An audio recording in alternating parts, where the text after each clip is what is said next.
Okay, good morning. So last time we discussed two different problems in quantum mechanics, and this time we'll continue discussing both the problems. But let me summarize what we did last time.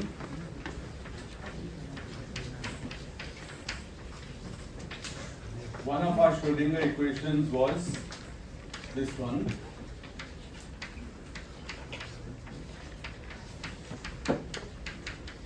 And the other one was this one.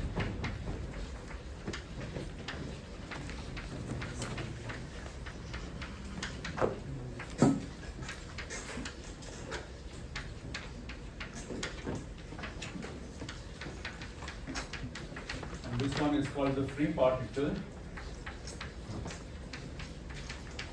And this one is called the harmonic oscillator.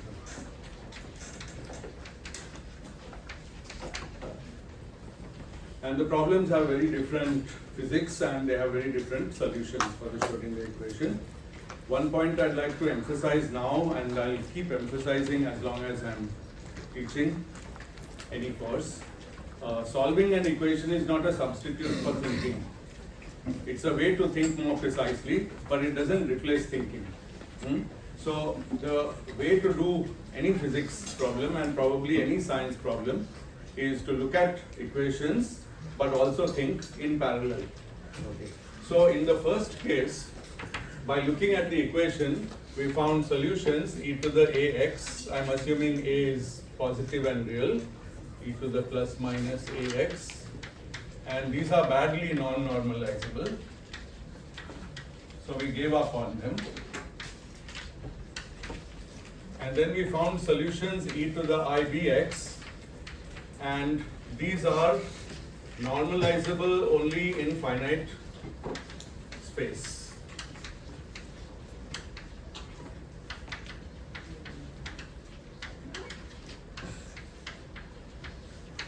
And in fact, we realize that this is just the same as e to the ipx over h bar, because if I act on this with minus I h bar d by dx, I pull down b, and if I act on this, I pull down p by h bar. So that identifies, I pull down h bar b, and that must be the eigenvalue of minus I h bar d by dx. So that's p. So I identify b with the number p by h bar, where p is the momentum of a plane wave. Now, the fact that it's normalizable only in finite space comes from the following result. If this is psi is proportional to this, then psi of x mod squared is constant, because the magnitude squared of a pure phase e to the ipx by h bar is constant. In fact, mod squared of psi is actually 1, but we just call it constant because we weren't able to normalize it. Okay? But what does this mean? This means that the probability density of finding the particle in the space is the same everywhere. Does this agree with our thinking about this problem? Does it agree? No. No. Why not? I would say free particle, so you are supposed to be, it's like a delocalized. It's a free, let's not go to, you see, it's a free particle, and I didn't tell you where it starts, right? It's a free particle. In this problem, there's no potential, and x goes from minus to plus infinity. So it will, classically, it will start at some point x0, I didn't give that information. It will have some velocity v0, I didn't give that information either.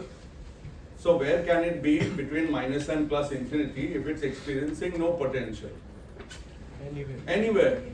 That's what this is saying. Exactly that it can be anywhere.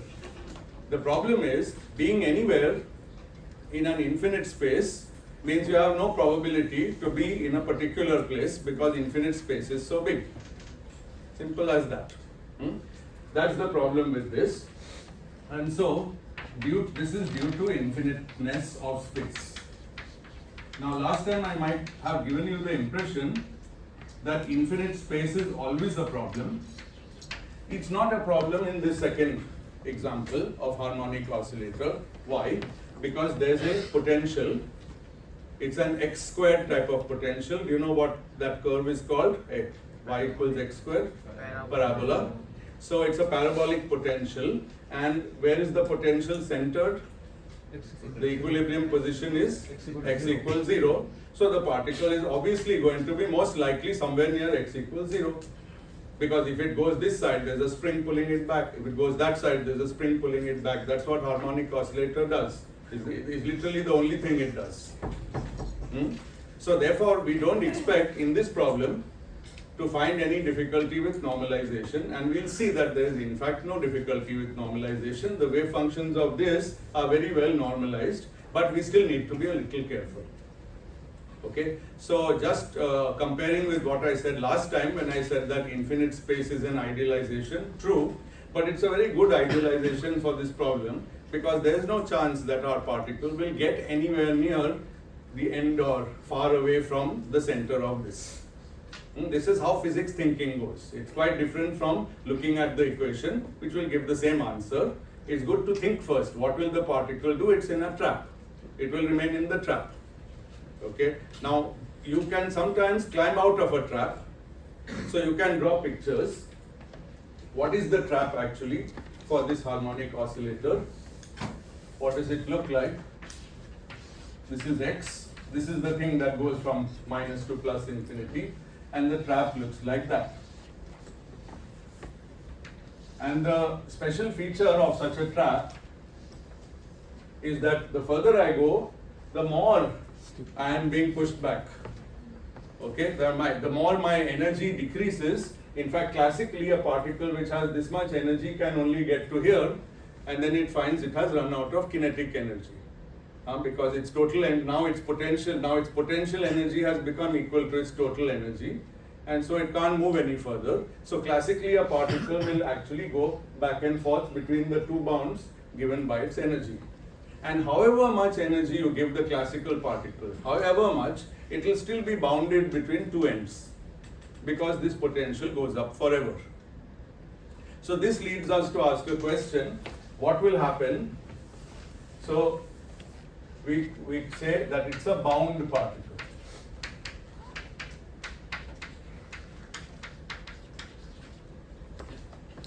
And bound particles in quantum physics also behave bound, although they behave different from classical ones in some ways. We'll see in a few minutes that actually once they reach the edge of this trap, they can actually go in a small distance, calculable amount of distance. Okay, but small distance. They don't actually go very far. But they can cross the classically allowed barrier. Have you heard of any quantum phenomenon that people talk about which involves crossing a classical barrier? Tunneling, quantum tunneling. So in this case it's not tunneling because there's nowhere to tunnel to. Okay, tunneling means going through a barrier and coming out from the other side. There's no other side because this is all, the potential is so high. You can imagine tunneling will take place in a different situation. So you can imagine such a situation. Now, if the particle has this energy, this is E, then classically it's still stuck in this well. Imagine that you are rolling inside a little well like this, and your maximum energy is that much, then of course you can't get out of the well.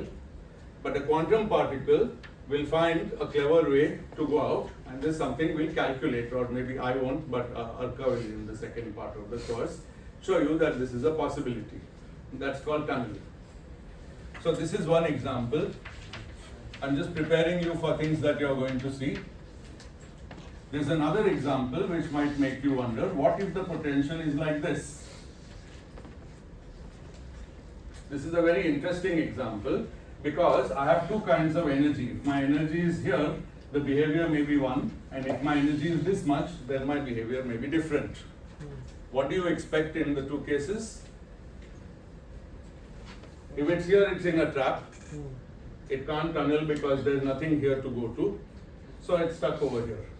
So it's bound.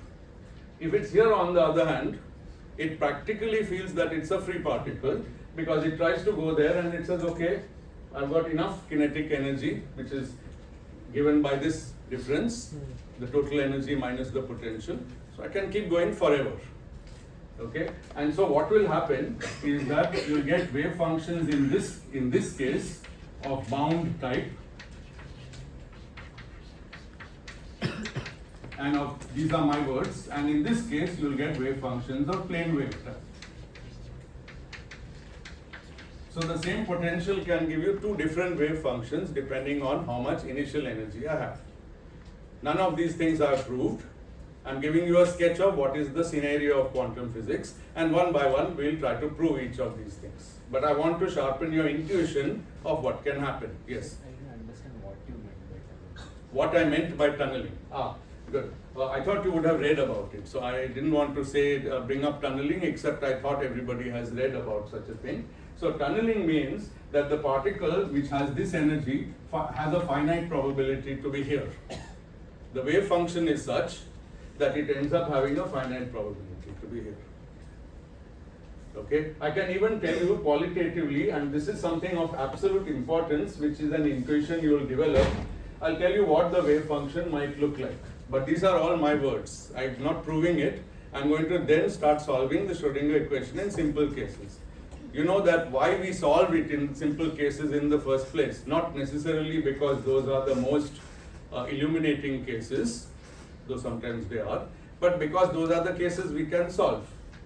If you get a potential of this shape or this shape, generically you don't know how to solve the equation.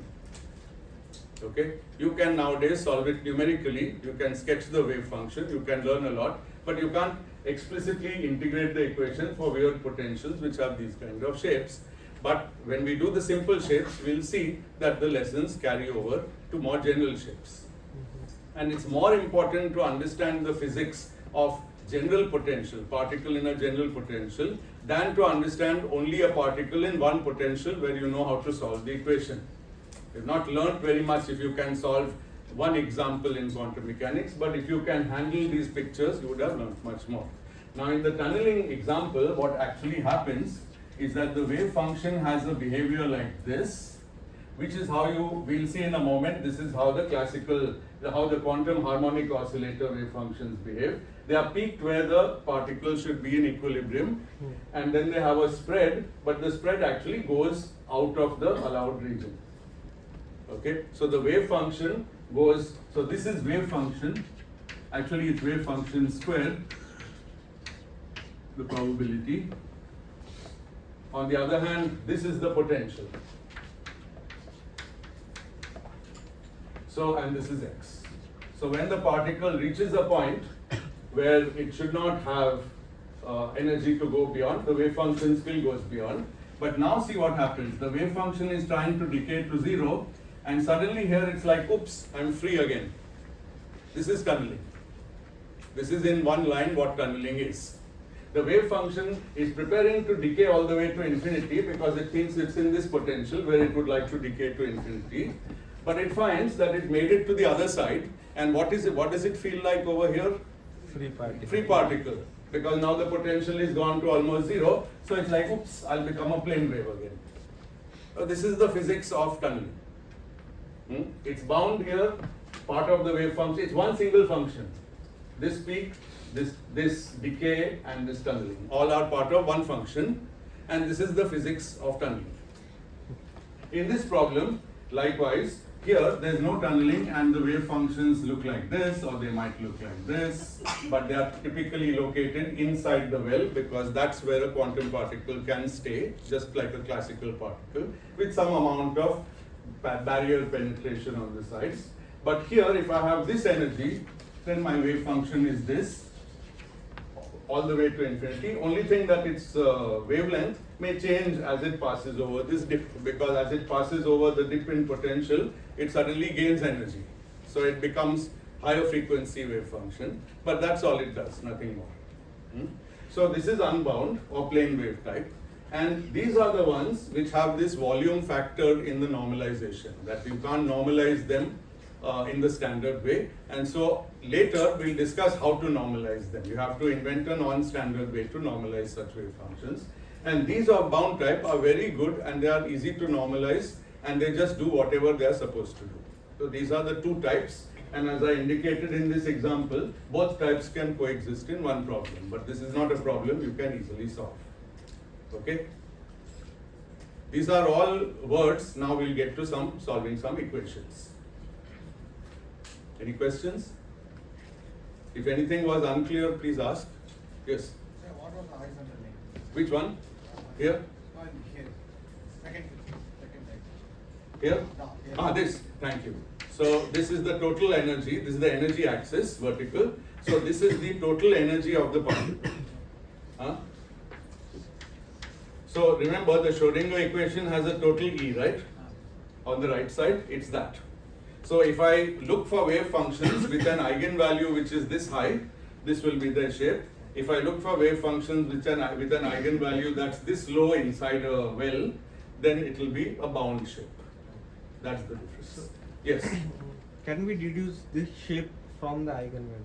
There are ways to do that. So there are many things you can learn about quantum wave functions in general, but they come by experience. So we need to solve a lot of simple problems. By the end of solving many simple problems, and Arka will do particle in a box and maybe particle in a periodic potential. Once you have seen like 5 or 6 potentials and you put all those results together in your head, you will get the pictures that I'm drawing. But there are theorems, very famous one due to Feynman and Hellman, which tells you that looking at the wave function, how many nodes it has, you can predict something about its energy. Or for 1D. Now everything is 1D.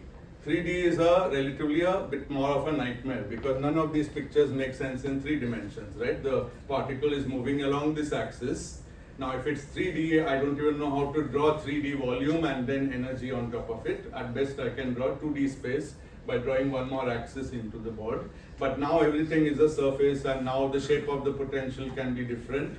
But many ideas come out from this 1D examples, so that's why we'll keep doing 1D examples. You might know that in 3D problems in physics, we often assume spherical symmetry to simplify the problem, and then still we have to deal with things like spherical harmonics. I don't know if you have heard this awful word, but it's nothing. I mean, it's just some mathematical tool to deal with the fluctuations of a function as it goes down the sphere. Okay, just a way to actually Fourier analyze them. It's not a big deal, but it's technically, it adds a lot of mathematics, and usually in quantum physics courses, people get bogged down in that mathematics and don't see that this is what's going on. So I'm trying very hard to emphasize what's going on and not get bogged down in any mathematics. Having said that, some mathematics is inevitable. Next lecture there will be a little more. But let me now get back to the problem of this potential. So these were some general words.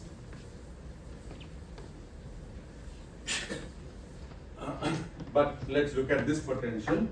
And if you remember last time, by writing x equals gamma y and choosing gamma to be some number which was root h bar over omega,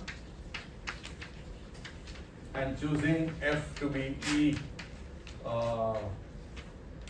over h bar omega, we got the simple form of the equation, half minus d2 by dy squared plus y squared psi equals f times psi, and this is the equation I had asked you to stare at. We can get a lot by staring at it, but I realize that you have never been trained to stare at an equation. You have been trained to look at an equation, get frightened, go away, have some ice cream, come back, and then open some book which solves the equation. That's not how we do equations. We have to stare at equations. But I realize that you won't be able to do it. Many of you won't be able to do it at this stage, and many of you may not actually care that much about this subject. But if you do care about physics for the future, then remember that staring at such equations can teach you a lot. So there's a small para in my notes which is optional, which will tell you the results of staring at the equation without doing any calculations.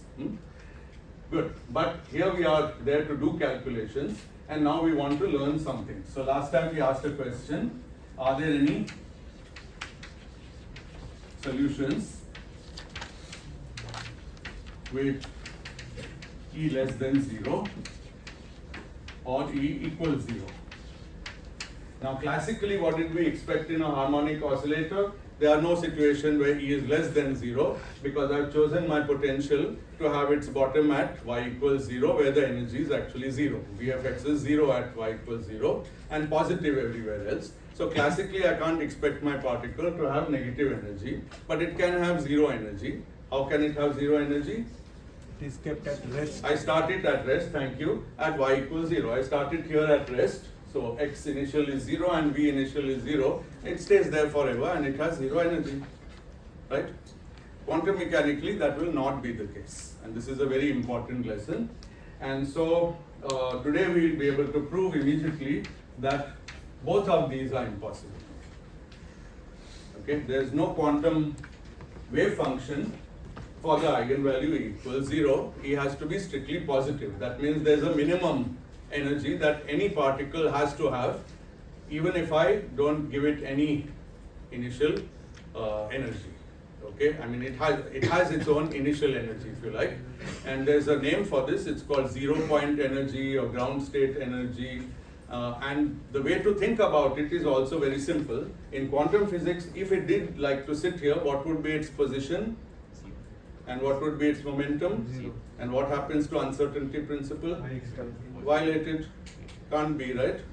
So in fact, it is neither likes to sit exactly here nor it likes to be exactly stationary. It will do the minimum that it can to satisfy the uncertainty principle. And why is it trying to satisfy the uncertainty principle? Because while it's a particle, it's also a wave. That's the basic quantum mechanical fact. Okay? Because it's also a wave, it does need to satisfy the uncertainty principle, which we actually derived from wave mechanics, just from classical waves. When you add de Broglie's hypothesis, you get the uncertainty principle. You get that P is h bar k and delta P delta x is bounded below. So because of uncertainty principle, this is not possible. Now, that's all the thinking. Now let's prove these statements. So I'll need this equation. So I'll use that equation.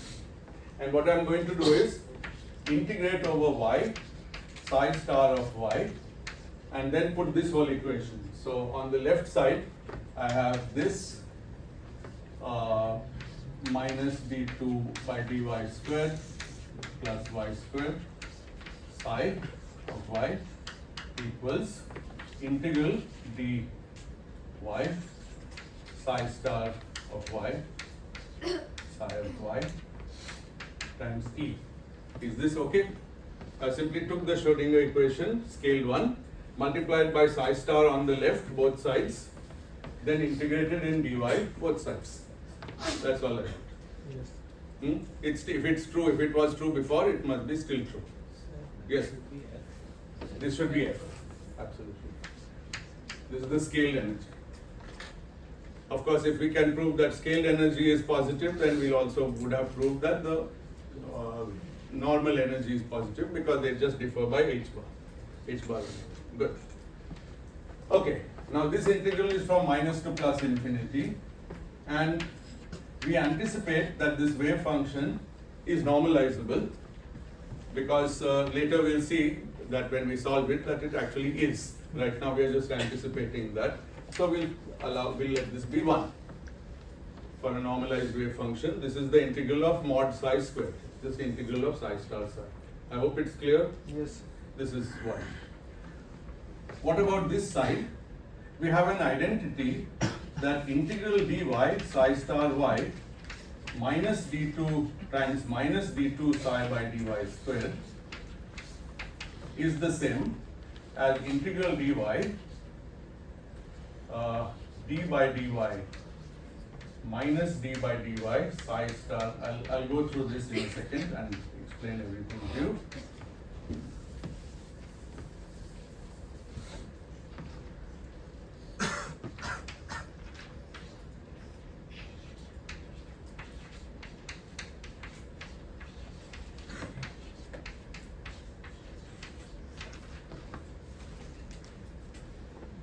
So what is it? The best way is to start with this term. This is minus d by dy of the whole thing.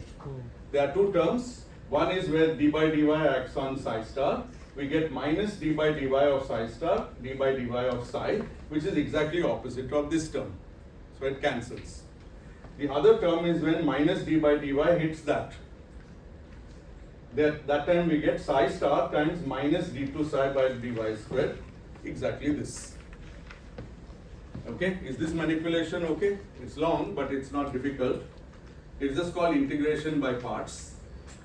But actually it's just a simple property of ordinary derivative that d by dx of a times b is dA dx times b plus a dB dx. This is something I'm sure you know. Without this we can't do any calculus. Okay. Now, the wave function is normalizable. It can only be normalizable if it dies off at infinity, which we have assumed it's normalizable, so it must be dying off at infinity. If that is so, this integral is actually 0 because this is minus, so this is integral of derivative of something, so it's just that thing evaluated between the limits plus infinity and minus infinity. And we have already said that psi is normalizable, so psi star in particular goes to 0 here and goes to 0 here, so this whole thing is 0. Please ask if this is not clear. It's very important manipulation and we'll use it again and again in next couple of lectures, so we can't do without it. It's really important. You'll also go over it again in your tutorial, but please do ask now. There's no hurry. I'm not trying to cover a lot of material. I'm trying to highlight some important facts of quantum physics. So everyone should follow. Please. Yeah. So this is this last step. Yeah. So when I integrate a function, all the integrals are from minus to plus infinity. I forgot that. When I integrate something which is a derivative, integral is opposite of derivative. So integral of derivative of a function is same as the function itself. Okay? These two operations cancel each other. It's the definition of integral. It's in old days it was known as antiderivative. It just undoes the effect of derivative. This is derivative, this is integral. Okay? So the integral of derivative of a function is the function, but since the integral has limits, I have to evaluate this function between limits, the same limits. Now when I evaluate this function between these limits, it means I have to find a value of this at plus infinity and value at minus infinity. But psi star is going to 0 at plus and minus infinity. If it doesn't go to 0 at the far ends, there's no hope that it would be normalizable, right? Because we are saying that integral, the area under the curve is finite. If you have a curve which doesn't go to 0 at infinity, how can the area under it be finite? Imagine, just sketch a curve that doesn't go to 0 at infinity, and you'll see that the area under it has no chance of being finite. A positive curve, by the way, psi star psi, which is the density, that's what is normalizable. That is the thing whose integral exists. Okay, so therefore this is 0. So we have learned that the first term is equal to the last term. That's the lesson. Okay, therefore we can rewrite this identity as follows: half integral dy. Now I'll open a big bracket. Psi star minus d2 y by dy squared psi y, that's what I started with. I'm going to replace it by this one. So this is d psi star by dy into d psi by dy. And then I have to write the other term. The other term is just y squared. Psi star psi. Y square. Just this y squared times psi star and psi. And this whole thing is equal to E, to F. The Schrodinger equation has given me this result by integrating once against psi star and then doing one integration by parts, 2 steps. Okay, is this too much maths? You had 2 maths courses last year. I'm sure that you have done more maths than this. Yes, Can you sir. substitute few? Can you substitute few equations? Can I substitute few equations? What do you mean? Means I get wrong. So what shall I do? Like I'll give you the notes today. So I'll send you the notes. You can work it out. There's actually no way to learn these things without working them out ourselves. I know some of you are hoping that will work, but probably those are the ones who are not here. But it won't work. There's no way to learn this subject without working things out, no matter what your future interests are. And it's not difficult. Actually, it makes you much more powerful and makes you master of your own understanding. You don't have to believe everything I say. You can check all these identities. You want me? You're checking now? Yeah. Check later, no? Huh? I substitute d psi by dy as a variable. Why? Why do you do Because that? I can't handle the. No, you have to handle this. No, it's not difficult to handle this. Don't change variables. You'll just make your life more complicated. D psi by dy, if you change to a new variable, you'll just get more into trouble. You just do this. If you find this all very long, try to, instead of psi and psi star, try to use a and b. Will it help if I give you this identity? D by dx of a of x, b of x is equal to dA by dx d plus a dB by dx. Does everyone agree with this? I use that. Yeah, good. Now let me take one term to the left side. So minus dA by dx b is equal to minus d by dx of ab plus a dB by dx. Do you agree with this? What did I do? I took this to the left side of the equation and this to the right side of the equation. Yes? Still true? It's the same as this equation.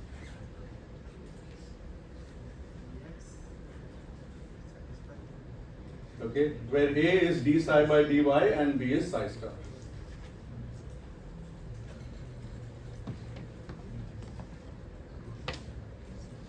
Anyway, this is the final answer. And I repeat, it came by starting with the Schrodinger equation, the scale one, which is essentially a simple equation, multiplying by a function psi star on both sides, integrating, and using one identity involving differentiation. Okay, but now we'll get some reward from this. This identity is very interesting because what is the possible value of the integral on the left side? Positive. Can it be negative? Does it have to be positive? Somebody is voting for positive. Why? I mean, the integrand is positive. Good. So this function is positive because mod squared of a complex function is always positive. This is mod squared of d psi by dy. And this one is mod squared of psi. So whatever function psi is, this is positive, and y squared is always positive, even if y can be negative, going from minus to plus infinity, but y squared is certainly positive. So everything here is positive. Okay? Now the integral is the area under this function, and the function is positive. So if a function is always positive, is the area positive? Yes. Can it be 0? Yes. Under what condition? First thing, let's say that it's positive. So greater than 0, this is greater than 0. So therefore, this left side is okay. So let's first say Greater than equal to 0. let's say greater than or equal to 0. Okay. So from this we already learned that this integral is greater than or equal to 0. Therefore, f is greater than or equal to 0. So we have shown that there are no negative energy states. First result. Now let's look closely at 0. Suppose f was 0. This is the area under a positive curve. Can the area under a positive curve be 0? Here's an example of a positive curve. Something like that. This is the area under it.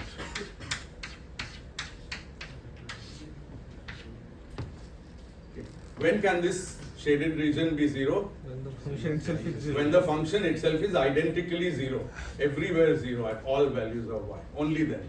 Even if it's non-zero for even if it's like this, then there's still some shaded area under it. So it has to be everywhere 0. That means d psi by dy has to be 0 and psi has to be 0. Now, can psi equal 0 be the wave function of a particle? Does it solve the Schrodinger equation? Oh, it does solve the Schrodinger It solves equation. the Schrodinger. But it still can't be the wave function of a particle. Yeah, psi star won't be anything. It will be 0. That means the particle has a probability 0 to be anywhere. That means there's no particle. So it's not the wave function of anything. Okay. So So how did you get charge for because the whole function has to be 0 and it's a sum of positive terms. So both terms have to be 0. This is positive, and we concluded that the sum of them must be 0, otherwise the area under it would be non-zero. Yes. I'm asking whether f can be 0. My question is whether f can be 0. If f is 0, then this side is 0. So this integral is 0. This integral is that shaded region under the curve. Therefore, that shaded region is 0. Therefore, that curve is flat. It's 0. When the curve is flat, that means the sum of these two terms is 0 for all y. When sum of two terms is 0, either one of them cancels the other or both are 0. But they can't cancel because both are positive. So both the terms have to be separately 0. If both terms are separately 0, then psi itself is 0. Where? At which y? At which y it has to be 0? Everywhere. With respect to And this is what we call a contradiction. so how is the contradiction? Contradiction against f equals 0. Okay. If I assume f equals 0 and run into a contradiction, that there is no particle. So if there's a particle, which is certainly what I want from the beginning, then f can't be 0, it also can't be negative, so it has to be positive. So we have proved that the energy of the harmonic oscillator particle is always strictly positive, can never be 0. Let me write that sentence.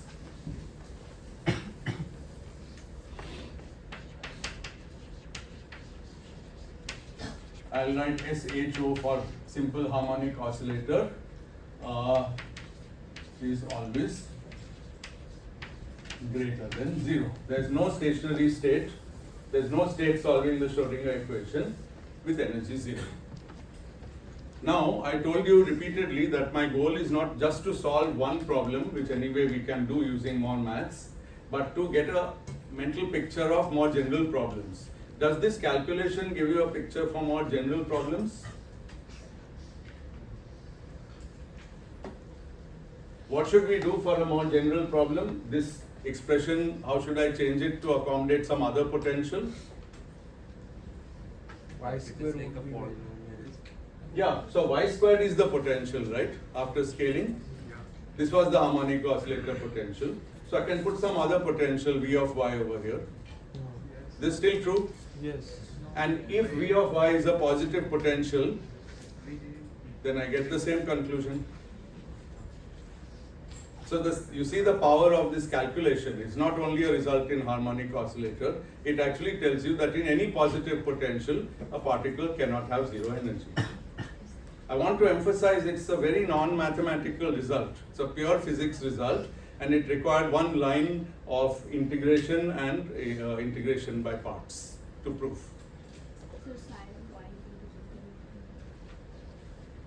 I just did. Shall I write it?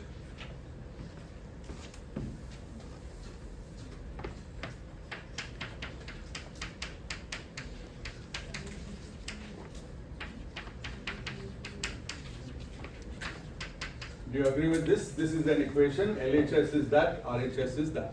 If f is 0, then LHS is 0. Okay.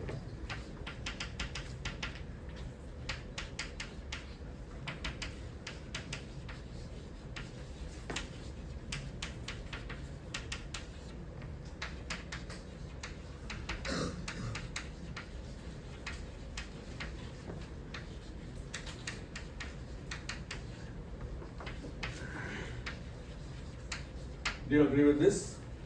If the integral is 0, then the integrand is 0 for all y. Once we conclude that the function has to be 0, that means d psi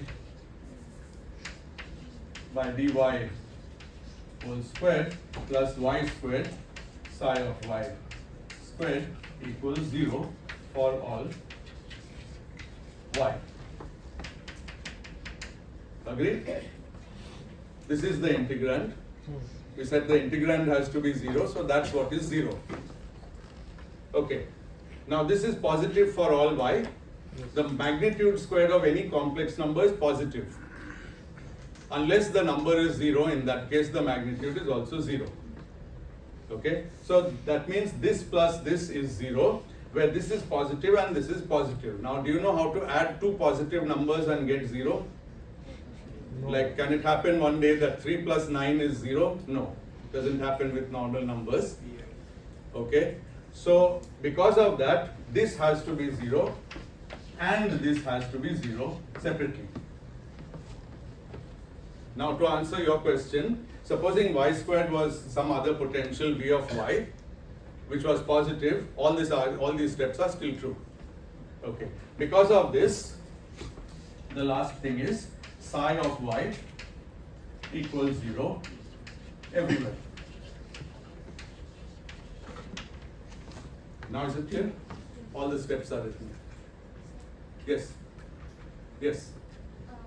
What's the intuitive reason why energy can't be negative? Like for energy not being 0, it was uncertain. Well, again, energy not being 0 came from uncertainty principle, but classical particle cannot also have negative energy. A quantum particle, we didn't know in advance, and there are situations where it could happen. But here what happens is that, again the same thing, that this is actually being positive, and it's not allowed to be 0, then because it's only strictly positive, right? We already showed that it's greater than or equal to 0, because this is a positive function, this is an area. This area can't be negative. If we wanted that any state to have negative energy, we would need a function which is everywhere positive, but its area under it is negative. Non-mathematically, just physically, is there? Yeah, so you could physically, thank you. I like that, that kind of question is very useful. Let's see physically. So here we have this. Now the rules of wave functions, which I still have to show you, are that they can exist in this bound region, they can do various things, but they have to die off when they cross the barrier.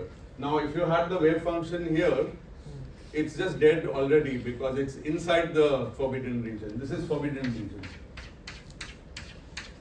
Classically forbidden region. You are allowed to just enter the classically forbidden region, but if you are down here, then you are permanently in the forbidden region. That's not allowed. That's again an intuition. I'll finish the calculation and we'll see how it works. Okay. So, but Yes. classical thought might be wrong.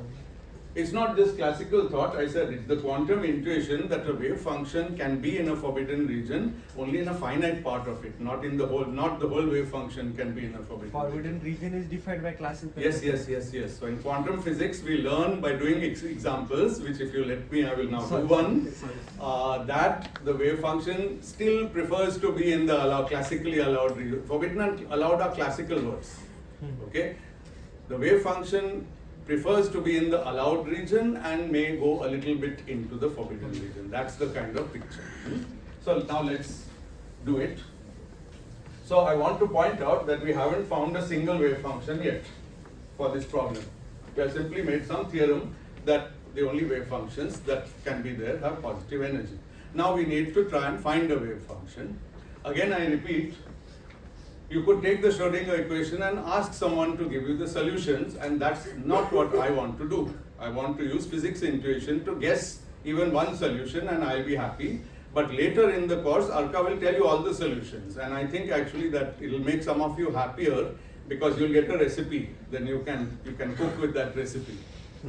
But I don't give recipes. I mean, I would if I was teaching a more advanced course eventually, but I want you to first start by thinking. So let's think about this problem and this wave and this Schrodinger equation.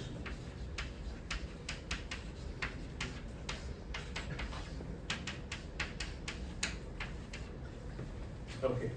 Notice that there's a symmetry between this term and this term.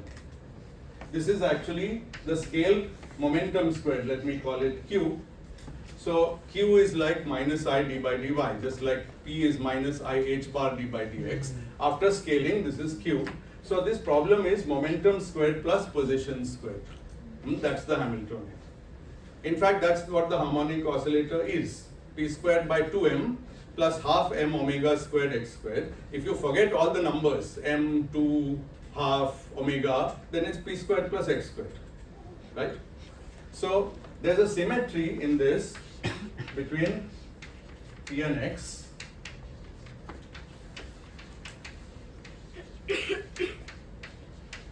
of Q and Y in this scaled example. And this leads us to guess that the wave function in the position space and momentum space should be the same. So psi of y and its Fourier transform psi tilde of q should have the same form. Because actually, you know, I've taught you already that this equation can also be written in momentum space, where this is like p squared and this is like d by dp squared. It has the same look. So there's a symmetry. The harmonic oscillator is very special. It has a symmetry between position and momentum space.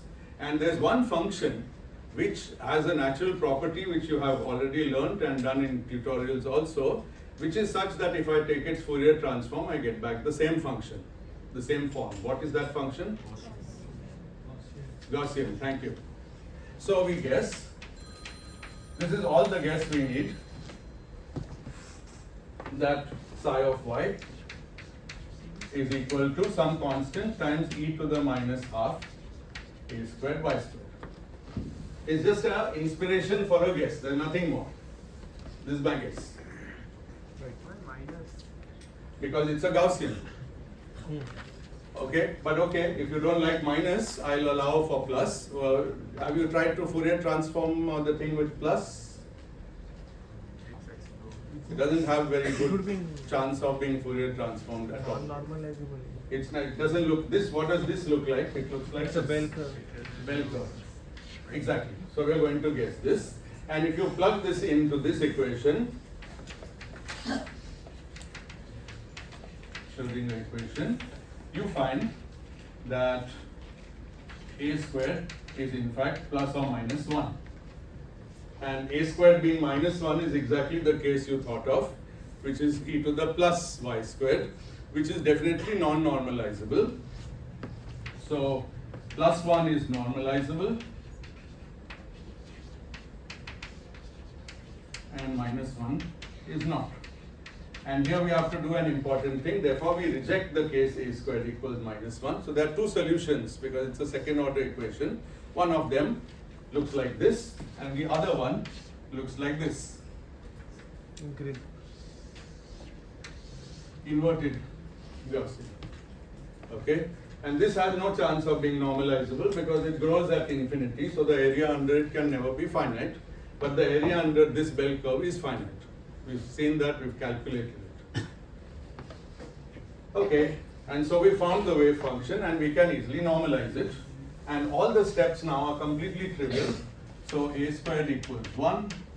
So psi of y is e to the minus half y squared. Next time we'll explore the properties. But the last thing I want to say before I stop is that once we have done this, we are basically done. We've solved the mathematics problem, at least for one wave function. We haven't found many solutions of Schrodinger equation, but we have found one. And this one, what I'm saying is you can plug this into the equation and check for yourself that it does solve the equation. It's not a guess anymore. It was a guess when we put it in, but after you solve the equation, it's no longer a guess. It's actually a wave function. But it's not yet a wave function. Why? What is missing? Well, first of all, I should tell you what's the eigenvalue. And the eigenvalue, which is the value of f, comes out to be half. This is also a calculation. It's a very, very easy calculation. Okay?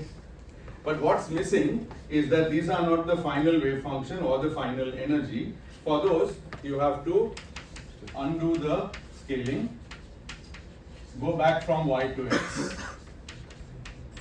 Okay? Second, you have to normalize, which is easy for a Gaussian and you have already done it. Yes. And the third is you have to put back the time dependence. The time independent Schrodinger equation still has time dependent solutions, but the time dependence is a very simple phase. Yes. E to the minus I e by h bar t. You have to do all that, and when you do all that, you get the wave function that I write for you. Psi of x is equal to m omega over pi h bar to the 1/4 e to the minus m omega x squared by 2h bar e to the minus half omega t.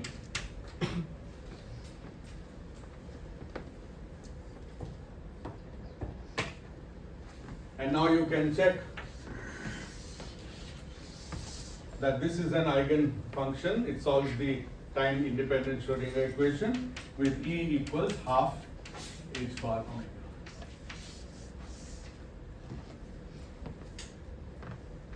And next time we'll talk more about this problem and summarize what we have learned about general quantum systems, 1D quantum systems. Okay? Questions? Do feel free to ask. There were some good questions which clarified things earlier. Feel free, this is your time to ask. Yes, please. What is forbidden here actually? Yeah.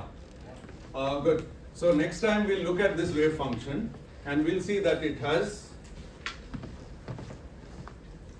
this shape while the potential is like this. We'll analyze it carefully. Okay. It has this shape and this is the potential. Now this shape is the probability, actually the square of the wave function has this shape, is the probability of finding the particle at some point x. So there's some probability here, here, but there's also some probability here. But here the particle has entered the barrier. That means its total energy is less than the energy of the energy eigenvalue, half h bar omega. So that's what we call forbidden region, classically forbidden. But in quantum physics it's allowed, but it's not completely allowed. The wave function enters here and it's like, oops, I know I'm a quantum wave, but I better not be here too long. And so it slowly goes, not slowly, actually rapidly goes to 0. Okay? If it was going to do something crazy, then quantum physics would have been discovered much earlier, because they could contradict classical physics. Here it's only violating by a little amount. That's how quantum physics works. In many problems, it just violates the classical rules by a small amount, being basically by being a wave. So that's what happens. We'll talk more about forbidden regions next time. Okay, any more questions? Yes. So like if the potential like kind of tapers down to 0 at Yes, yes. can E be 0? Yes, it can, and that's a more complicated question. So we'll talk next time. We'll try to talk about potentials that taper off at infinity. Yes. What do you mean iota omega t by 2? Sorry. Yes, of course. Thank you. Okay. Thank you, sir. You said that I have to point Outside now. I have to give the classroom. Come.